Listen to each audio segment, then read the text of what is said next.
జిల్లా కోర్టులోని office subordinate post అంటే ఏంటి? ఆ జాబ్ తాలూకా డ్యూటీస్ ఏంటి అని చాలా మంది అడుగుతున్నారు. ఆఫీస్ సబార్డినేట్ అంటే ఒకప్పుడు అటెండర్ అని పిలిచేవారు. అటెండర్ అనే డిసిగ్నేషన్ మార్చి ఆఫీస్ సబార్డినేట్ చేశారు. ఒకటి మాత్రం ఓపెన్‌గా చెప్తున్నాను.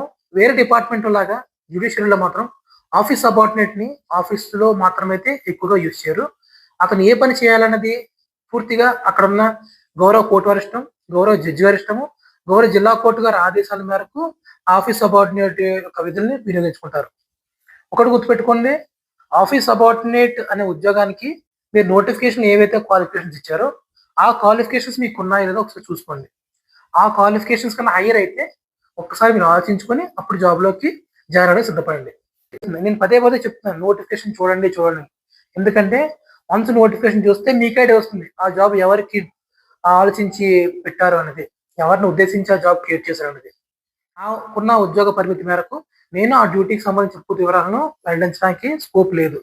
ఎవరైనా కూడా ఆఫీస్ సపోర్ట్‌కి సంబంధించిన డ్యూటీస్ వేరే వేరే ఉంటాయని చెప్తే మాత్రం ఒకసారి మీరు అది బిలీవ్ చేయకుండా మీరు ఒకసారి పర్సనల్‌గా కనుక్కొని అప్పుడు జాయిన్ అవ్వండి. సో, ఈ నెక్స్ట్ వీడియోలో మీకు నేను మిగిలిన జాబ్స్ కాపీస్, ఎగ్జామినర్ జాబ్స్ అన్ని కూడా ఎక్స్‌ప్లెయిన్ చేస్తాను. Thank you.